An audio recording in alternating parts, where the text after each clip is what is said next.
Hi guys, welcome to hot plating. ஒரு ஹெல்த்தியான breakfast ஆப்ஷனுக்கு இந்த வாட்டி நம்ம பார்க்க போகிறது கருவேப்பிலை திணை பொங்கல். திணைங்கிறது சிறுதானியத்தில் ஒரு வெரைட்டிங்க. சிறுதானியம் எடுத்துக்கலான்னா, இப்போ நம்ம ரைஸ் சாப்பிட்றோன்னா நம்மளால் அளவு கடந்து சாப்பிட்றதுக்கு சில நேரம் கூட வாய்ப்பு இருக்குது.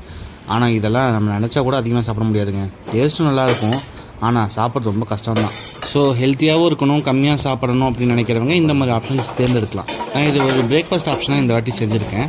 திணையை வச்சு ஒரு பொங்கல். ஃபஸ்ட்டு திணையை ஒரு கப் எடுத்து நம்ம குக்கரில் வேக வச்சுக்கணும் நல்லா பழகா. அதுக்கப்புறம் நல்லா 2 கொத்து கருவேப்பிலை எடுத்து நல்லா வறுத்து வச்சுக்கணும். அது கூடவே இஞ்சி பூண்டு மிளகு ஜீரகத்தை பொடி பண்ணி வச்சுக்கணும். இது கூட ஊற வச்ச புளியும் தேங்காயும் போட்டு ஒரு பேஸ்ட் அரைச்சி வச்சுக்கலாம். இப்போ ஒரு வானலியில் எண்ணெய் ஊற்றி கடுகு பச்சை மிளகா போட்டு தாளித்து அதில் நல்லா ஒரு கைப்பிடி நிறைய முந்திரி பருப்பு போட்டு அதையும் நல்லா தாளித்து வச்சுக்கலாம். முந்திரி பருப்பு நல்லா செவந்து வந்தோடனே அந்த அரைச்சி வச்சுக்கோங்களா நீங்கள் தேங்காய் பேஸ்ட்டு, அந்த பேஸ்ட்டையும் போட்டு நல்லா வதக்கணும். தேங்காய் புளியோட பச்சை வாசம் போனதுக்கப்புறம் வேக வச்சுருக்கிற அந்த திணையை எடுத்து உள்ளே போட்டு நல்லா அந்த பேஸ்ட்டோட மிக்ஸ் பண்ணி விட்டுறணும். நல்லா அந்த பேஸ்ட்டு இந்த தாளிச்சது எல்லாம் அந்த திணையோடு சேர்ந்ததுக்கப்புறம் நம்ம ஏற்கனவே வறுத்து அரைச்சி வச்சுருக்கோம்ல அந்த கருவேப்பிலை மசாலாலாம் போட்டு பொடி, இப்போ அந்த பொடியும் போட்டு நல்லா மிக்ஸ் பண்ணிக்கலாம். இந்த பொடி நல்லா பொங்கலோட நல்லா சேர்ந்து வர மாதிரி நல்லா கிளறி விட்டுக்கலாம்.